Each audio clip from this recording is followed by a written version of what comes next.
नमस्कार, मैं हूं अवनी चौधरी और आप देख रहे हैं उत्तर प्रदेश आज। चलिए नजर डालेंगे यूपी की अहम खबरों पर।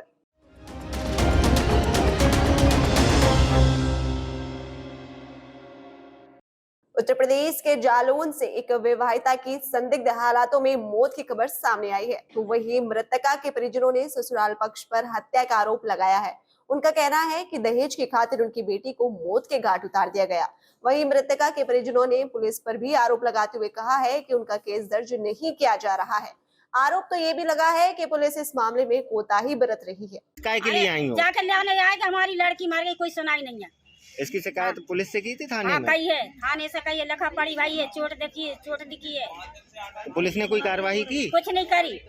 किन लोगों ने मारा है उसको? उनके सास ससुर न मारो, लड़का न मारो, चाचा चानी न मारो, जोरन न मारो, सब घर का हाथ है। मारी के चोटें तो है, ये तो घूमना है वो। तो अभी कप्तान साहब ने क्या आश्वासन दिया? उसने जब किया कि अभी हाल फोन आ रहा है, 10-5 मिनट रुको, फोन नहीं आ। कप्तान साहब के पास में इसलिए आया सर कि मैंने मेरी अपनी बहन की शादी 28 मई 2021 में की थी।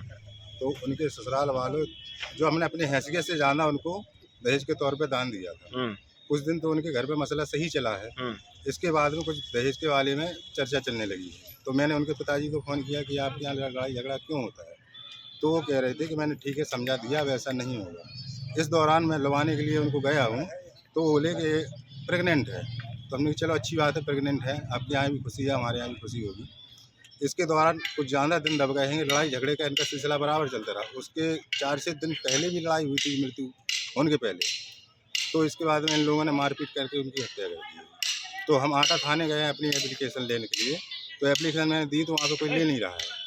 बोल रहे हैं कि अभी बता रहे हैं पोस्टमार्टम रिपोर्ट आने दो, ये आने दो, वो आने दो, इसके बाद होगा। मुकदमा दायर नहीं कर रहे हैं। तो वहाँ पे जब 4-5 दिन से बराबर चक्कर काट रहे हैं, गुमराह कर रहे हैं, तो एसपी साहब के यहाँ अपनी बात करने के लिए आए हैं।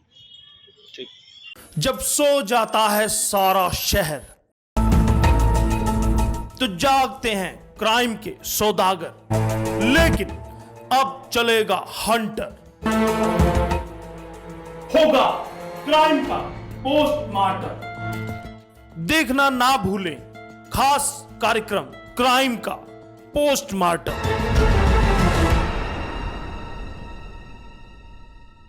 खबर बिजनौर से है, जहां एक कलयुगी मां ने नवजात शिशु को नाले में फेंक दिया और उस शिशु को आवारा कुत्तों ने नोच दिया, जिसकी सूचना राहगीरों ने पुलिस को दी। पुलिस फिलहाल मामले की जांच पड़ताल कर रही है। अलीगढ़ में एक अस्पताल में छात्रा की मौत के बाद परिजनों के द्वारा हंगामा किया गया। दरअसल 13 दिन पहले एक छात्रा ने स्कूल की दूसरी मंजिल से छलांग लगा दी थी, तो वहीं इलाज के दौरान छात्र की मौत हो गई। मृतक छात्र के पिता की तहरीर पर पुलिस ने स्कूल की 2 महिला टीचर सहित स्कूल प्रशासन के खिलाफ मुकदमा दर्ज किया है। क्या नाम है आपका? मेरा नाम दिनेश कुमार यादव है, मैं पार्षद हूँ। नाम है तो पार्षद। ये बताइए क्या मामला हुआ है, क्या कैसे घटना?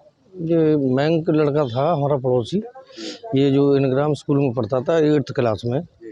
और जैसा बताया गया है कि 2 शिक्षिकाएँ इस पर दबाव बनाए हुए थी।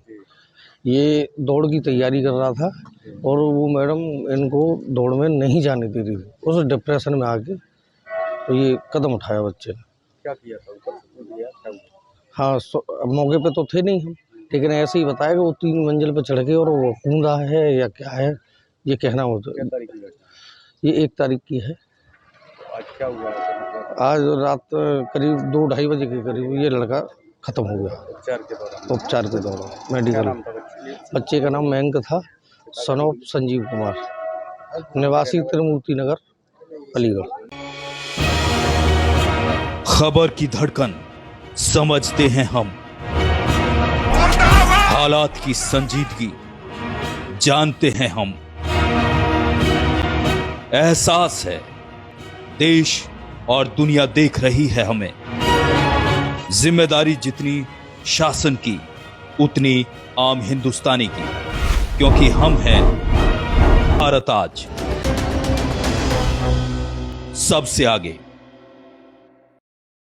खबर गोंडा से है, जहां जेल में बंद कैदी की मौत की खबर सामने आ रही है। जानकारी के मुताबिक जेल में बंद कैदी की तबीयत बिगड़ने पर अस्पताल में भर्ती कराया गया था, जहां उसके इलाज के दौरान मौत हो गई।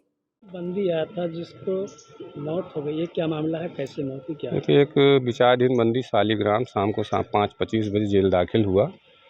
उसको करीब 1:30 बजे के आसपास पेट दर्द की शिकायत हुई, उसको हम लोगों ने जिला चिकित्सा हमारे चिकित्सा अधिकारी जेल वाले आए, उनको उपचार दिया। उपचार देने के पश्चात उसको जब आराम हो गया तो वो अपने आवास चले गया, मैं भी चला गया। रात में पुनः 5:30 बजे के आसपास फिर रिपोर्ट लगी कि उसको कष्ट हो रहा है सांस लेने में। तो फिर हम लोग आए, उसको डॉक्टर ने देखा, उसको अपेक्षित सुधार न होने के कारण तत्काल उसको जेल गार्ड की अभिरक्षा में एम्बुलेंस से जिला अस्पताल भेजा गया। 5:20 पे यहाँ से चला गया था, संभवतः 5:30 बजे के आसपास अस्पताल पहुँच गया होगा, वहाँ भर्ती हो गया। जब वहाँ से भर्ती की सूचना आ गई तो हम भी अपना आवास चले गए और सुबह जब हम जेल खुला रहे थे तो 7:20 बजे हमें ऐसी सूचना मिली कि उसकी उपचार के दौरान मृत्यु हो गई। ये किस मामले में आपके यहाँ ये हमारे यहाँ था? ये शाम को ही आया है, 12 तारीख की शाम 5:25 बजे। इसको धारा थी 419, 420, 467, 468, 471, 120 BIPC, थाना कोतवाली नगर। क्या कोई जमीन घोटाले के मामले? भाई साहब मैं इसमें कुछ नहीं कह सकता हूँ। अच्छा, ये आपके यहाँ जो भी कैदी आता है तो उसके पहले उसकी मेडिकल तो कराई जाती है ना? मेडिकल देखिए, यदि वो इमरजेंसी से आएगा तो उसकी होगी, वह बाहर से होके आएगी, पुलिस फाइल करा के लाते हैं, और नहीं तो हमारे यहाँ होती है मेडिकल। उससे पहले रफली पूछ लिया जाता है, रात में आता है तो उसमें कहीं चोट वोट तो नहीं है। यदि चोट वोट होती है तो तत्काल लिखा जाता है, उसको बाकायदा दवा दी जाती है। यदि गंभीर चोट हुई तो उसको तत्काल उसी गार्ड के मार्फत जिला अस्पताल भेज दिया जाता है। मेडिकल अभी नहीं हुआ, तो रात में हुआ है। ये क्या नाम है सर आपका? मेरा शिव प्रताप मिश्रा, जेलर हूँ। नमस्कार, मैं भारत आज हरियाणा आज को बहुत बहुत बधाई देना चाहती हूँ और इसमें जितने भी कर्मचारी काम कर रहे हैं इन सबको अपनी शुभकामनाएं प्रकट करती हूँ। धन्यवाद। अलीगढ़ में मुस्लिम विश्वविद्यालय में 6 दिसंबर को काला दिवस मनाए जाने का मामला तूल पकड़ रहा है। बता दें 6 दिसंबर को कैंपस के अंदर कुछ छात्रों ने काला दिवस मनाते हुए विरोध प्रदर्शन किया था, जिसके बाद हिंदूवादी संगठनों में उसको लेकर रोष व्यक्त किया था। हालांकि हिंदूवादी संगठनों के दबाव के चलते अलीगढ़ पुलिस ने अलीगढ़ मुस्लिम यूनिवर्सिटी के छात्रों के खिलाफ मामला दर्ज कर लिया था, लेकिन उनकी गिरफ्तारी की मांग को लेकर आज हिंदूवादी संगठनों के लोगों ने जगह जगह प्रदर्शन किया। और एसपीसीबी वाले पूछ कर रहे थे, क्या है मामला? एक्चुअल में 6 दिसंबर को एएमयू में कोई घटना जो घटित हुई उसको लेकर डीएस कॉलेज में छात्र संघ के लोग और अन्य हिंदू संगठन से जुड़े हुए कार्यकर्ता इकट्ठे हुए थे और वो एसएसपी के ऑफिस तक मार्च करके ये मांग कर रहे थे कि जिन लोगों ने वो एएमयू में जो विरोध प्रदर्शन किए उनकी गिरफ्तारियां की जाएं। पुलिस ने इनकी शिकायत पे या स्वतः संज्ञान लेते हुए मुकदमा दर्ज कर दिया है और एविडेंस के आधार पे जो भी न्याय संगत होगी वो कार्रवाई की जाएगी। अब तो क्या सुबह से इन लोगों को नजरबंद कर रखा था? नहीं, इनको कोई नजरबंद नहीं किया गया था। 5 से 7 दिन का जो समय प्रशासन ने हमसे मांगा है वो दे दिया गया है। अगर 5 से 7 दिन में कार्रवाई नहीं होती है तो शौर्य दिवस का जो मनाने का हमारा जो ऐलान था वो जारी रहेगा और हम शौर्य दिवस को और भव्य तरीके से उसी स्थान पे मनाएंगे अगर 5 से 7 दिन में गिरफ्तारी नहीं होती है, कार्रवाई नहीं होती है। तो प्रदर्शन नहीं, जो अलीगढ़ मुस्लिम विश्वविद्यालय के कुछ विधर्मियों द्वारा 6 दिसंबर जिस दिन बाबा साहब का परिनिर्वाण दिवस था, पुण्यतिथि थी, उस दिन उन्होंने वो काला दिवस मनाकर हमारे भारतीय संविधान की निंदा की, हमारे भारतीय सर्वोच्च न्यायालय जिसके बलबूते हमारा कानून चलता है उसकी निंदा की है। उसके बाद उन्होंने हमारे प्रदेश के मुख्यमंत्री योगी आदित्यनाथ जी हमारे हिंदू धर्म पर अशोभनीय अभद्र टिप्पणी की, अमर्यादित टिप्पणी की। उसका 7 तारीख को क्वार्ती थाने में एक तहरीर हमारे माध्यम से दी गई थी और 72 घंटे के अल्टीमेटम के साथ ये निवेदन पुलिस से किया गया था कि उन पर तत्काल कार्रवाई हो, लेकिन यह नहीं हुआ। उसके बाद मजबूरन इस पूरे अलीगढ़ के हिंदूवादी संगठनों को बड़ी तादाद में इसी विद्यालय के मंदिर परिसर में पंचायत करनी पड़ी और ऐलान करना पड़ा कि हम एएमयू कूच करेंगे और एसपी सिटी का घेराव करेंगे। उसके बाद आज यहाँ पर फोर्स थी। कल हम रात को 12 बजे तक वार्ता हमारी पुलिस से चली। पुलिस ने हमको ये आश्वस्त किया कि हमें 5 दिन का समय और दे दिया जाए और उस 5 दिन के अंदर जो धाराएं अभी जो राजद्रोह की नहीं लगी हैं हम उन्हें साक्ष्यों के आधार पर बढ़ाएंगे और उनकी गिरफ्तारी भी करेंगे कानूनन हिसाब से। हमने उनकी बात को आज मान लिया है और जो कूच था हमारा उसको हमने स्थगित किया है। 5 दिन 7 दिन हमने अपनी तरफ से दिए। उसके बाद पुनः एएमयू में कूच करेंगे जहाँ काला दिवस मनाया गया था, शौर्य दिवस वहीं मनाएंगे। यह जिद पहले भी थी, ऐलान पहले भी था, यह चेतावनी पहले भी थी और अब भी बरकरार है। जब सो जाता है सारा शहर तो जागते हैं क्राइम के सौदागर, लेकिन अब चलेगा हंटर। होगा क्राइम का पोस्टमार्टम। देखना ना भूलें खास कार्यक्रम क्राइम का पोस्टमार्टम।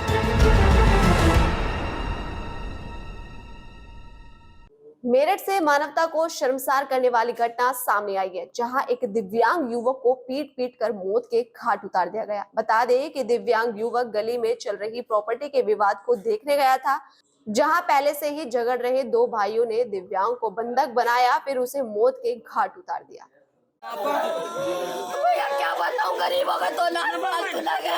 क्या बात हुई? किसने मारा उसको? इमरान ने मारा। कौन कौन लोग थे? मारे डंडे। मैंने उसके घर भी शिकायत करी जाके। वो यहाँ पे बना के मार के गया मुझसे। भैया मेरे बच्चे की ऐसी हालत हो रही, क्या मर जा। कौन कौन लोग थे? कौन कौन थे? डंडे वाले थे भैया, यही थे जो भी थे। शकील का लोंडा इमरान। और कौन था इमरान का? और था उसका भैया। इमरान ने मारे, उनने तो मुझसे नहीं कहा, अम्मी इमरान ने मारे मेरे डंडे। जो टांग बेकार थी उस टांग को ही तोड़ी। खबर की धड़कन समझते हैं हम, हालात की संजीदगी जानते हैं हम। एहसास है देश और दुनिया देख रही है हमें। जिम्मेदारी जितनी शासन की, उतनी आम हिंदुस्तानी की, क्योंकि हम हैं भारत आज, सबसे आगे। अमेठी से तमंचे पर डिस्को का वीडियो सामने आया है, जहां डांस कर रहे एक युवक ने गन से फायरिंग कर दी। बता दें निजी कार्यक्रम के दौरान ये फायरिंग की गई। शामली में विश्व हिंदू महासंघ ने शुगर मिल से निकलने वाली छाई से लोगों में बीमारियां फैलने और घरेलू सामान के खराब होने पर मुख्यमंत्री से समस्या के जल्द समाधान की मांग को लेकर कलेक्ट्रेट पर प्रदर्शन किया। इस अवसर पर डीएम को एक ज्ञापन भी सौंपा गया। बता दें मिल में पेराई के दौरान चिमनियों से निकलने वाली काली छाई से आसपास रहने वाले लोग बुरी तरह परेशान हैं। पंकज भाई ज्ञापन दिया, क्या मामला है? ये ज्ञापन में एक्चुअली क्या है कि अपने शामली क्षेत्र में सरसादी लाल शुगर मिल है, उसमें से जो धुआं निकलता है उस धुएं के साथ काली छाई का भी निकलना होता है। वो काली छाई पूरे जनपद में, पूरे शहर में निकलती है, छतों पे जाती है। उससे बच्चों को, बुजुर्गों को और आम अन्य इंसानों की आंखों पे गलत असर पड़ रहा है। इस विषय में जिला प्रशासन को हम 2-3 बार संज्ञान में मामला दे चुके हैं, लेकिन अभी तक इस मामले में कोई कार्रवाई नहीं हुई। आज हम ज्ञापन के माध्यम से जिला प्रशासन को उन्हें चेतावनी देना है कि अगर इस विषय में शीघ्र और ठोस कार्रवाई नहीं हुई तो विश्व हिंदू महासंघ के कार्यकर्ता इस मामले को लेकर लखनऊ माननीय श्री मुख्यमंत्री जी के दरबार में हाजिर। आज हरियाणा आज का जो टीवी चैनल प्रसारित हो रहा है, बड़े हर्ष का विषय कि आज समाज की कुरीतियाँ, समाज में सुधार हम कैसे लाएं, इस चैनल के माध्यम से बड़ी अच्छी प्रकार से प्रचार प्रसार हो रहा है। तो मैं इस चैनल की पूरी टीम को बधाई देता हूं और निवेदन भी करता हूं कि वे समाज की जो भी कुरीतियाँ हैं, जो भी समाज की समस्याएं हैं, सरकार के सामने उनको पहुंचाएं, रखें और समाधान के लिए सरकार को प्रेरित करें। और इस चैनल का भविष्य बड़ा ही उज्जवल है। और मैं जाइट कॉन्वेंट स्कूल की टीम की तरफ से, हमारे जाइट ग्रुप ऑफ एजुकेशन की तरफ से एक निर्देशक होने के नाते पूरे विद्यालय की टीम की तरफ से इनको शुभकामनाएं देता हूं। धन्यवाद। यूपी के बुलंदशहर की पहासू पुलिस और बदमाशों के बीच में हुई मुठभेड़ में 15,000 रुपये का इनामी लुटेरा प्रवीण घायल हो गया।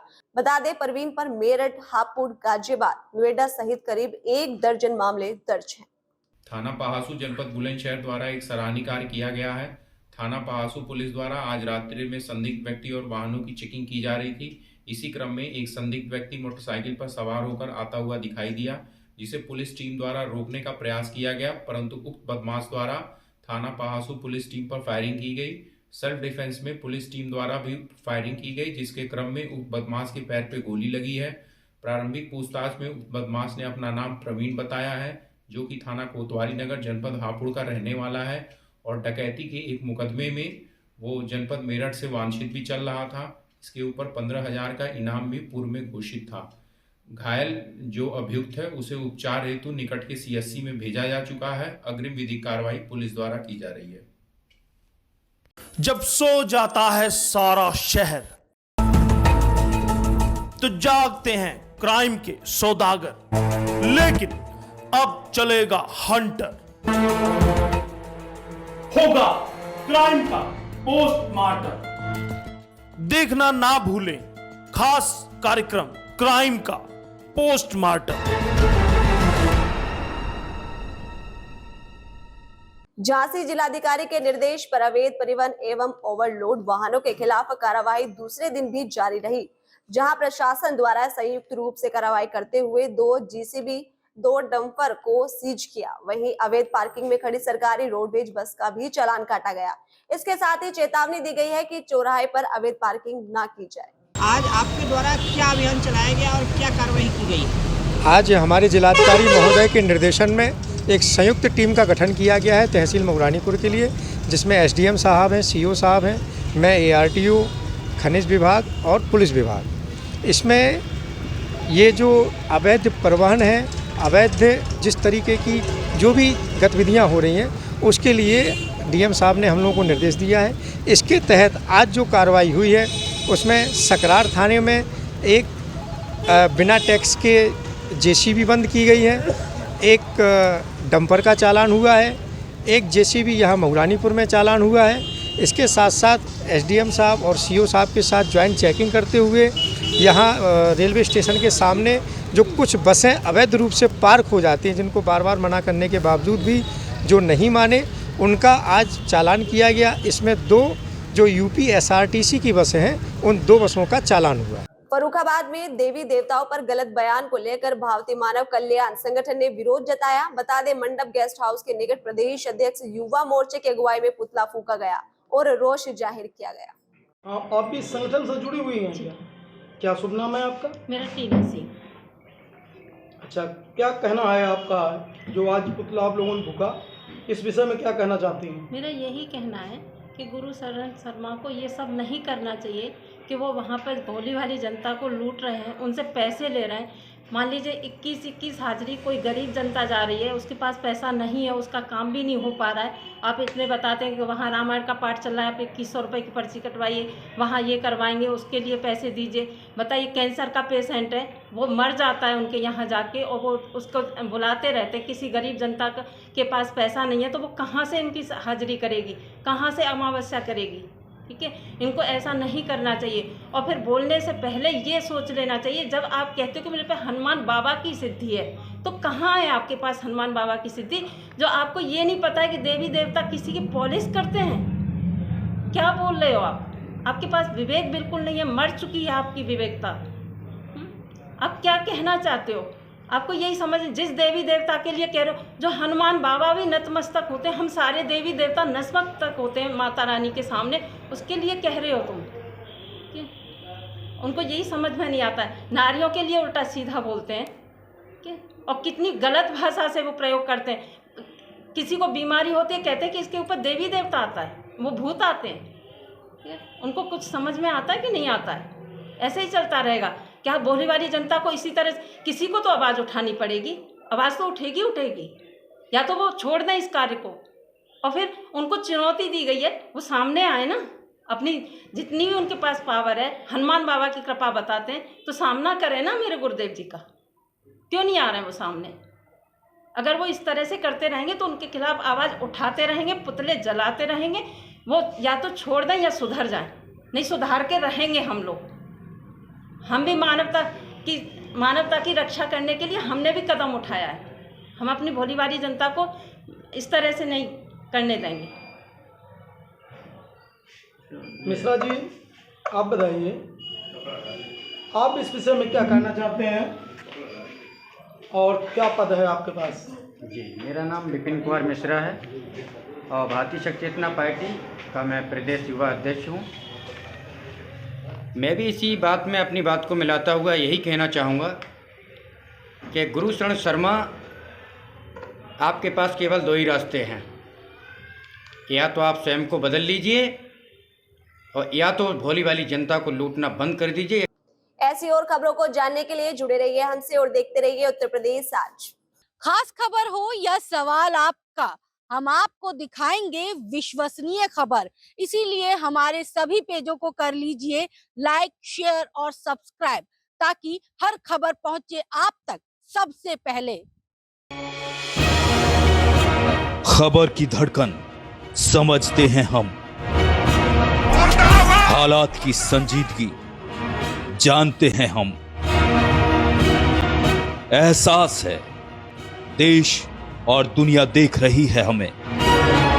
जिम्मेदारी जितनी शासन की, उतनी आम हिंदुस्तानी की, क्योंकि हम हैं भारत आज, सबसे आगे।